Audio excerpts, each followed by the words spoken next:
podcast is sponsored by TGO Magazine.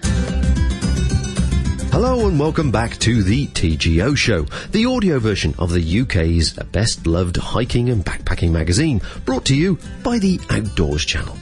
My name is Bob Cartwright, and we have a jam-packed show for you this month. We'll be hearing from ace photographer Colin Prior about his new book, The World's Wild Places. Pacific Crest Trail survivor John Manning will be talking about America's Triple Crown with two UK-based thru-hikers. We'll also be discussing the future of Scotland's Bothies. There's a sodden Mike Harding whose mind is wandering off to far-off Cairngorm, and TGO editor Cameron McNeish will be looking back on the life of one of our most charismatic hill characters, the blind and one-legged mountain poet Syd Scroggie. But first, Colin Prior has very quickly settled into his new role as TGO's photography columnist. And this month, his new book, The World's Wild Places, hits the shops just in time for Christmas. Colin popped into the TGO office, and Cameron McNeish took the opportunity of asking him if the new book was an environmental statement or just a collection of superb landscape images. It's a compilation of images which I've worked on over the last 10 years. And as the environment has developed, so had my philosophy on photography, and many of the areas and subject matter that I've photographed over this period has been very much involved with the media stories that we've seen in television and the radio, such as climate change and global warming, and also the rainforest destruction. The images are trying to highlight some of the environmental issues that we're facing. Photography, obviously, itself is not the solution, but I hope through those images and through this book that I can perhaps bring some of these issues to the awareness of the general public, because if the public know about the problems that the planet is facing, then perhaps they'll be more inclined to make a noise in favour of the planet. Can you give me an example of how much effort actually goes into capturing just one of these images? It was quite interesting, Cameron, when the book arrived last week and I sat and looked at the images in a compilation. You tend to forget, because of the time period involved, just what did go into the making of some of these images, and you tend to forget the dysentery or the insect bites, or just the sheer physical effort that went into some of the images, and over a period of time it sort of falls from the memory. But the images in Pakistan, for instance, were taken, many of them were taken at from very high altitude points, and there's an acclimatisation period there. If I backtrack a bit, you've got to fly, obviously, from Glasgow to London to Islamabad, and then if you can't fly to Skardu, which is really the main starting point, you'd need to drive up the Karakoram Highway, which is probably one of the most treacherous roads and drives in the world. It's, as someone once said, it's a journey you only want to make once, and I would concur with that fully. And then from Skardu you set off, and there's about another day's travel to the village of Hushi, which probably about 8 hours away, and that's really the starting point for the trek into the Karakoram Mountains. And one of the images I shot from the summit of the Gandoro, which is a very high altitude pass, was really the result of about 5 years. That image had existed in my mind for about 5 years, and I just really had to get there, back into that area, onto that point, on a clear morning, and hopefully get the light that I needed, and fortunately I managed to achieve that. You've collected a tremendous archive of what you describe as our last remaining wilderness areas. What do you see as the biggest threats to these areas? Some of the issues that are facing wilderness come in many forms. I mean, the places that we find in the world that are pristine, such as East Greenland, for instance, are purely because mankind haven't really gotten there. The environments are so harsh that it's very difficult for humans to survive there and make a living. So there's really no human beings in these areas, and the result of that, the ecosystems are intact because they haven't really been distorted in any way by mankind. Although, having said that, in Greenland now, of course, the glaciers are melting and its remoteness is not being protected from the rising temperatures that we're suffering from by the expansion of greenhouse gases in the atmosphere.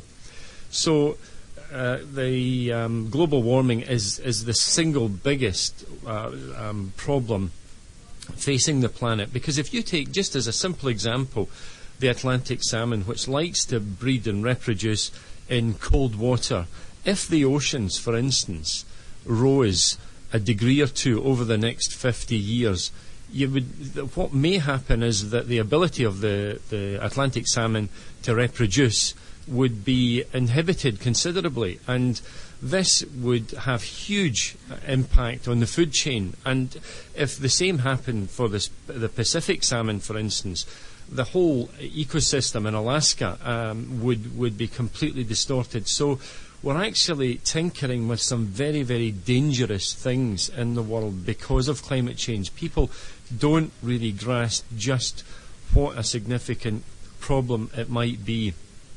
And beyond that, there's other issues such as ecotourism, or so-called ecotourism. There are so many tour companies in the world that are intent on taking people into remoter and remoter locations, and that, of course, creates an aberration in the landscape. It creates the development of lodges, and it changes the use of fresh water within that environment because tourists are demanding that, and it starts to break down the natural functioning of an ecosystem. Human beings are not necessarily very conducive to the functioning of ecosystems, and that fundamentally is the problem. We're trying to address the issue of how we protect these ecosystems whilst at the same time how do we satisfy the needs of 6.5 billion people on the planet. Colin Prior and his concerns for the future of good old planet Earth. Colin's book, The World's Wild Places, is in the shops now and costs just £30. It's published by Constable. Now, the American Triple Crown is awarded to those who successfully thru-hike a trio of American long-distance trails. Only a handful of UK-based hikers hold the award, and a very frustrated Triple Crown wannabe, John Manning, met two of them, curiously enough, at a wedding in Yorkshire. Andy Helliwell and Rob Adamson are veterans of the American long-distance hiking scene, and we were keen to discover if there was any potential for a UK equivalent of the Triple Crown. John began by asking Andy to explain what a Triple Crowner was. A Triple Crowner is a person who's hiked the full length of the three most well-known national scenic trails in America: the Appalachian Trail, the Pacific Crest Trail and the Continental Divide Trail. Rob, what exactly inspires people to go off and walk three big trails like that, a long way away from home territory? Very difficult to answer. One is opportunity, one is time, and a chance to see a different part of the world. Wilderness areas which we do not have in Britain. And, for the hell of it, the adventure. But we've got plenty of beautiful countryside in Britain. In Scotland there's some wonderful wildernesses. What is it that takes you overseas to hike? Well, the chance not to work for 6 months is a pretty good one. I don't know, like Rob says, the adventure, it's something different, it's a different country, it's a whole different way of life. And it just seems so much more isolated, and the distances are bigger in America. You don't feel as hemmed in as you do in Britain. In the latest issue of TGO, we've got a nice feature by Roger Smith looking at the development of the North Sea Trail, which will take in the North Sea coastline down the coast of England and Scotland, as well as across in mainland Europe, Holland and beyond. Do you think there's a chance that we could develop a trail network here which would encourage guys like you to take up long-distance hiking in Britain on the doorstep and offer the same chance for exploration and wilderness? That's a very difficult question.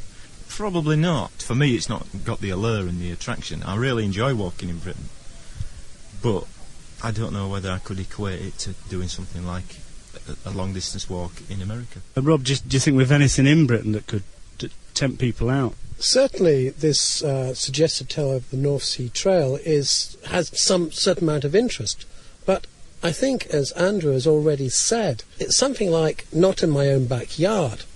The adventure of going abroad to a different country is an additional incentive to walk. A walk which is possibly 600-700 miles long, while you are in Britain, is still in effect on your own back doorstep. People might not have an incentive to do that in one go. They might do a few days, a week or a fortnight on it, and then forget about it and never complete it. I met a lot of guys on the Pacific Crest Trail who were from California, from Oregon and from Washington, so they're on their own back doorstep, but there's something more enticing, isn't there? Yes, it's also, I think, the distance, the terrain, the type of area walking through, and also, especially when you're speaking about the Pacific Crest Trail, you have the weather, and there you have dry, high, clean atmosphere. Can you tell me a chance of walking without getting deluged with rain, being freezing, being cold, being blown by North Sea winds, for instance, and possibly in the North Sea Trail? That might be a very much of a disincentive to do the whole trail. We're getting absolutely nowhere looking at the possibilities of a British Triple Crown, but let me just try and draw out of you, Andy, if you had to suggest 3 trails in Britain which collectively might inspire somebody to earn a wee award of the type of the Triple Crown, what do you think you'd go for? I would say South West Coast Trail, because it offers quite a lot. It offers fantastic scenery, the distance, over 600 miles.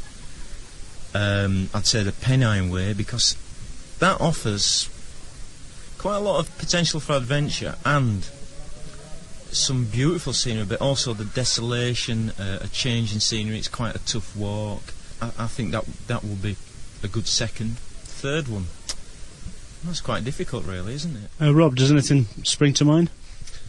I like Scotland, and what I would like to do, and I have never done yet, I'd like, in fact, to go from Mulgai in Glasgow to Cape Wrath. It's not an official trail, though. Yeah, you would probably have a good third there, a good long trail, which would be quite demanding.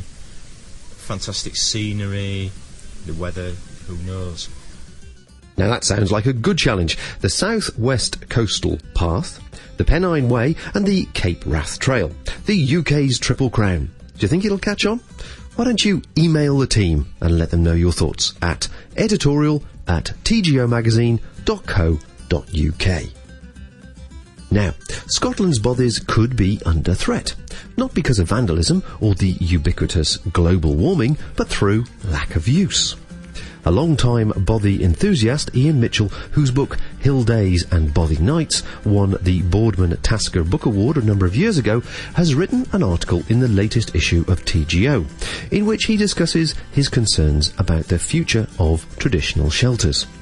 But in the course of his discussion, he takes a sideswipe at campers, suggesting they might well be twopence short of a shilling. John Manning asked him if his comments might be taken as a wee bit controversial. Well, I hope there is some controversy in the article I wrote to stir it up, but I think in that particular issue I don't think there's any controversy at all. I've always regarded as slightly insane people who prefer tents over bothies when bothies are available, because, well, just look at the advantages bothies have. You can have a fire, which you can't have in a tent, and which keeps you lovely and warm in winter. You can stand up, you can walk about, you can sit down, you can read a book. In terms of actual physical comfort, there are so many more advantages of being in a bothy that, unless I was absolutely compelled to use a tent, that I would always prefer a bothy over a tent. Now, see, I'd sit on the other side of the fence. I've always been a tent person. I find tents are nice and warm, there's no drafts, nobody's done a jobby in the corner, the fireplace isn't full of Coke cans, and there's no gangs of kids going to come screaming in at midnight and wake me up. I suppose that's true, but I mean, it's a question of how you view the mountaineering experience, whether they view it as an escape where you wrap yourself up in your little cocoon and get away from the world, or whether you view it as an opportunity to go out and meet all sorts of different people, not all of whom you'd necessarily like, but who, by engaging with them, you broaden the range of your experience. It's quite true, I've met a lot of people in Bothies that I would quite happily have strangled, the noisy school kids, the drunks and so on, but I've met really fascinating people in Bothies with whom I've had long conversations by the fire with a glass of whisky into the middle of the night. Now, I don't think you can do that in a tent. It would seem that I'm winning the argument, because even in your own article that you do assert that there seems to be a decline in bothy use in Scotland. What do you base that idea on? Well, I must admit it's based entirely on an impressionistic personal experience, and the fact that, when I started going mountaineering in the 60s and right into the 70s and even 80s, bothies were very, very busy, and there was a great expansion in bothy numbers because it was seen that kind of accommodation was needed. But my own experience over the last 10, but particularly 5 years, has been that when I go to bothies now, the amount of people using them is much less, and I can count in the fingers of one hand the times in the last few years I've actually been in a bothy when there's been somebody else there. Now, as I say in the article, maybe it's just because they know I'm coming and they decide to go somewhere else that day, but I think that's not very, very likely.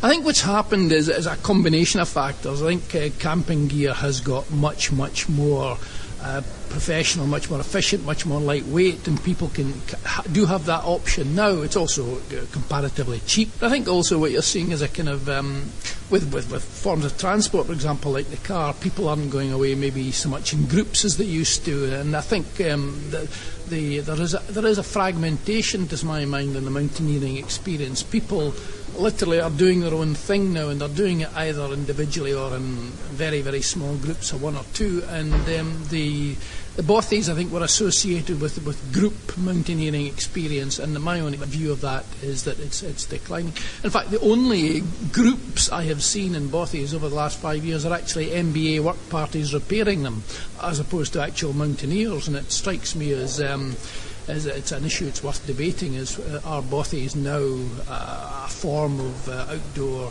accommodation that was very popular in the second half of the 20th century, let's say, but is becoming much less of a focus for people's mountaineering activity. That's certainly my own impression.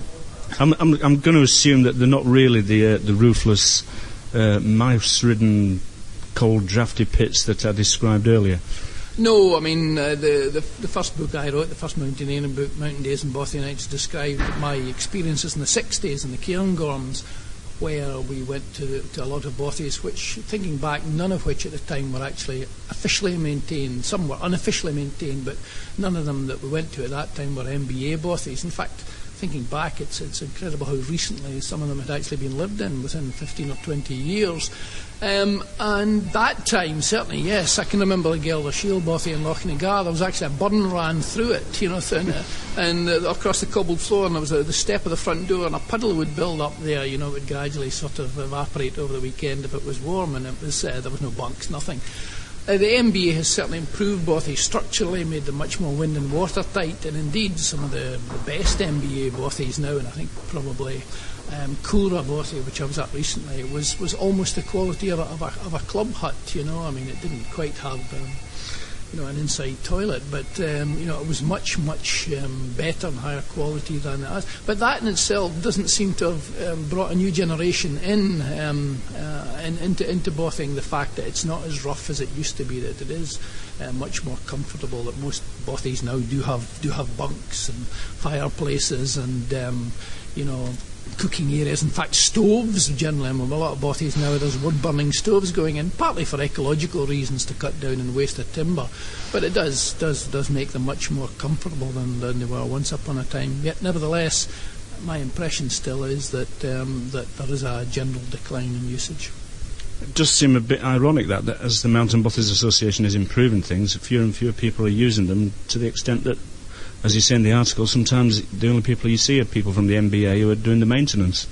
Yes, I don't think there's necessarily a causal relationship with these two things. I think it's also the fact that at the same time as Bothies have been improving, the alternatives have been maybe improving much faster and much better. For example, the bunkhouse phenomenon, which until the late 80s was fairly negligible. Most people now, I think, or an awful lot of people, leaving aside campers, tenters, a lot of people, they will use their cars to get to a bunkhouse, and they will use the bunkhouse, and rather than go to a bothy, they'll have a long walk into the mountain, a long walk out, and drive home the same day. So these kind of facilities that weren't available before make it possibly the case that the main phenomenon now, you go to bunkhouses, for example, there's 10 in a room like sardines, paying £10 each, and you wonder, this guy's making £100 out of this room every night, and he's not doing anything. It seems to me they seem to be a rip-off, bunkhouses, but yet they're tremendously popular. People seem to prefer them to bothies. Maybe because you don't have to carry a pack, or for whatever reason, or because you can go to the pub at night. But I think it's partly the camping equipment improving, but partly also the bunkhouse phenomenon. Both of these, I think, have taken away potential bothy users from that source. And I know you're keen to open a debate, but what are your own hopes and aspirations for the future of the Bothy network? I think we'll have to have a really serious debate, because in a sense now there are a very large number of bothies, and I think we do have to ask the question, do we really need them? Do we need any more? Is there the demand for them? I mean, I would like to think that there is, but if there wasn't, then I would think it possibly not useful to spend time and effort and money renovating more bothies that nobody's going to use.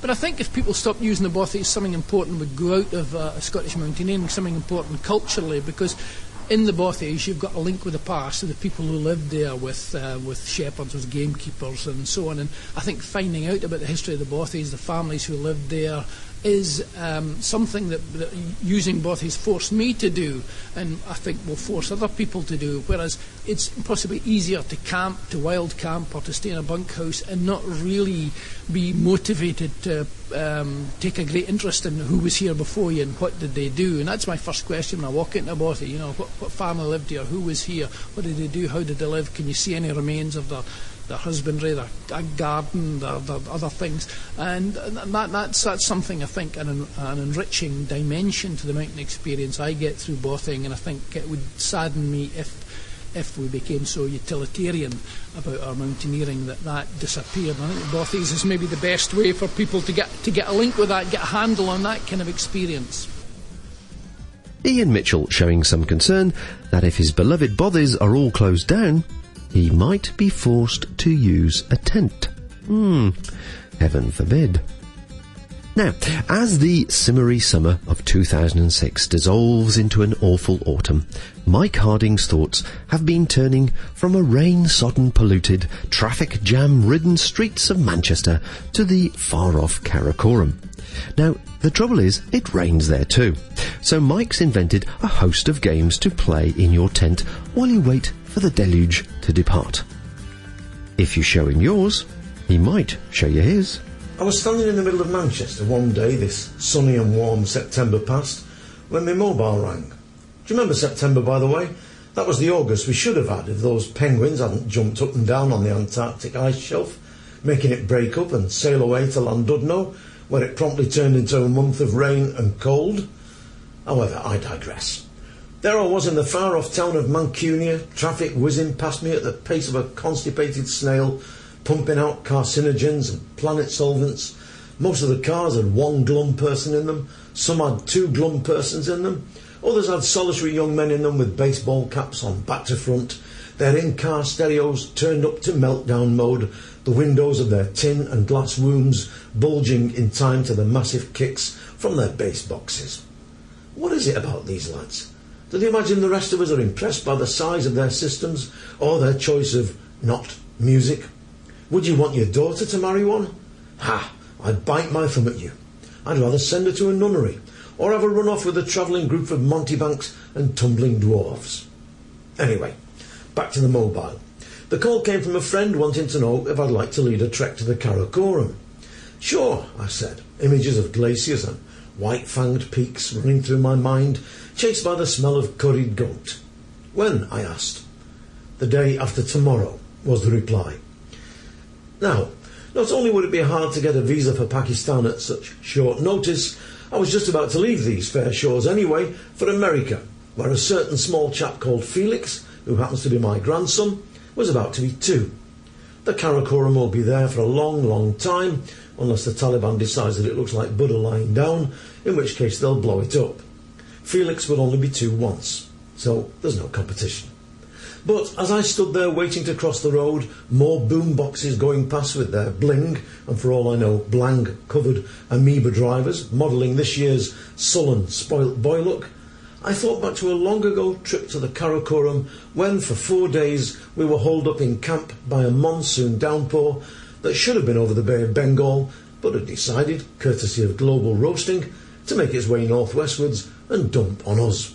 The first day in captivity wasn't too bad, and we managed to make fairly light of it, making jokes about web feet and so-called rain shadows, and betting that by tomorrow the sun would be that hot we'd be able to fry eggs on the bald porter's head.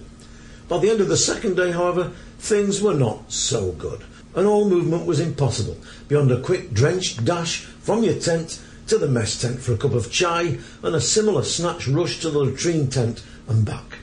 The Balti porters huddled under trees or cliff overhangs in their Hunza hats and plastic shoes, blankets wrapped around them, staring out, glum as many buckets, at the glum rain, which may have been warm when it left the Bengal Costa del Vindaloo, but was now cold and icy.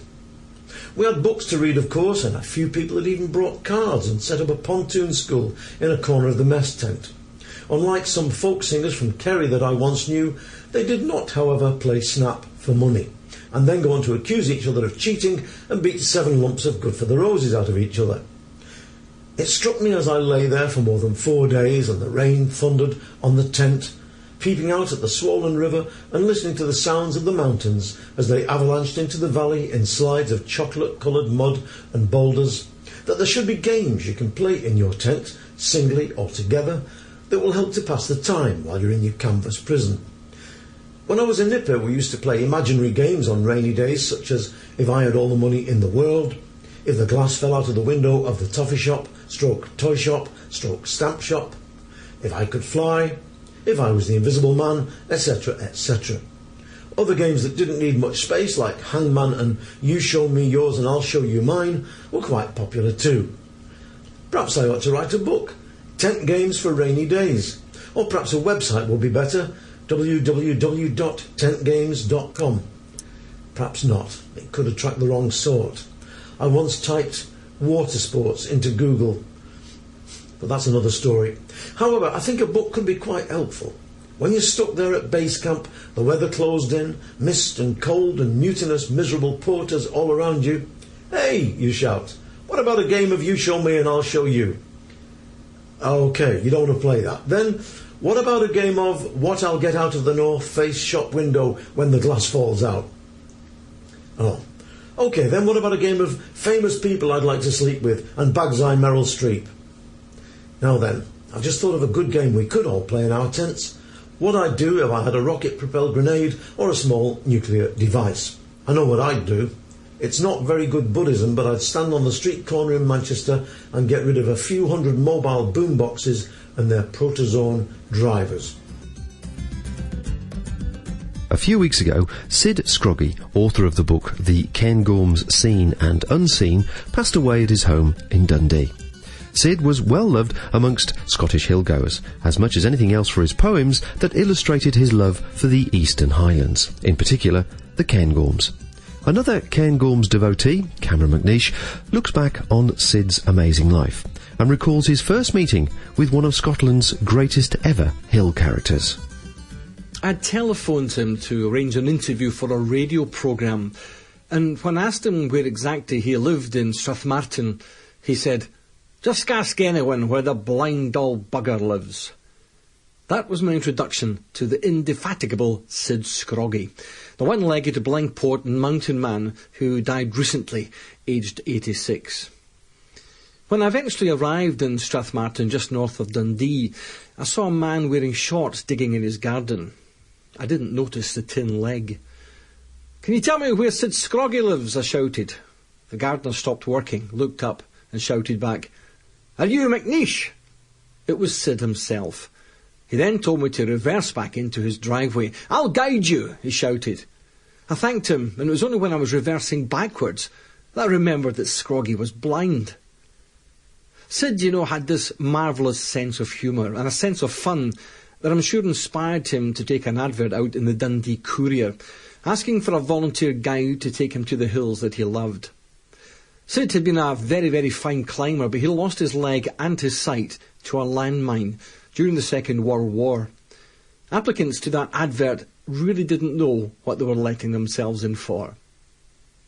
"Blind hillman, due to senescence, indolence, hibernation, or house arrest of friends, requires patient, hardy companions for Clover weekend. Abominable snowman, tent-trained, admirably suited, but no guide dogs need apply. Accommodation cramped, conditions appalling, hours endless, wages nil." And so went the advert, which incidentally never actually made it to publication. Bob McLean, who worked for the paper, saw the advert in the office and followed it up. A camping trip followed, and Bob was unaware that Scroggie was one-legged until he was rummaging about in the tent looking for something to make a pillow. "Try this," said Syd, and passed him his wooden leg. Syd once wrote, "I can do without my eyes, but I can't do without my mountains." Whatever we call the hills, it has nothing to do with sight. It's an inner experience, and can be as poignantly savoured with your eyes shut as opened. Syd Scroggie was born in Canada, but moved to Scotland after his father was killed in the First World War. A keen rugby player and mountaineer, Syd was educated in Edinburgh and then in Dundee, where he attended the Harris Academy. At the outbreak of the war, Syd joined up, seeing service with the 7th Cameronian Scottish Rifles, before becoming a lieutenant in Lord Lovat's Scouts, the ski mountaineering regiment that could have been tailor-made for Syd's skills. After his dreadful accident in northern Italy, where he was fitted with a tin leg, he returned to Scotland and St Dunstan's, which gave help to service personnel who had been blinded in the war. It wasn't long before Syd was back in his studies, though, at New College in Oxford, before returning to Dundee, where he worked as a switchboard operator for the next 23 years. One of the wonderful experiences I enjoyed with Syd was hearing his descriptions of a day he'd recently enjoyed in the hills. He spoke with passion of the birds, the snow on the ground, the blue hares, the ptarmigan. All grand sights, he would quirk.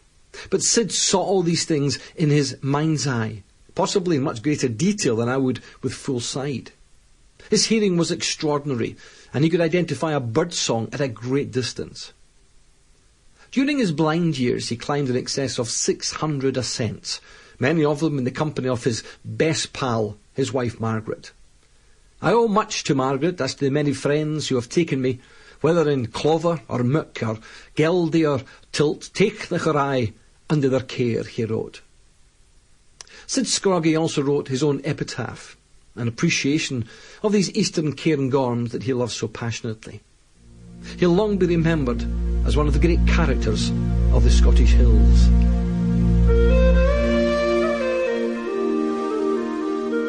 I will attempt the cable track, old stiff and retrograde, and set some pal to push me on should resolution fade, for I must see black Meikle Pap against a starry sky, and watch the dawn from Loch Nagar once more before I die. The golden plover whistled there before the fall of man, and you can hear the brittle croak of lonely ptarmigan. No heather there, but boulders bare, and quartz and granite grit, and ribs of snow, bleak, old and grey as I remember it. If I don't make it to the top, then sit me on a stone, some lichened rock amongst the screes, and leave me there alone. Just leave me there alone to hear where spout and buttress are, the breeze that stirs the little loch on silent Loch Nagar.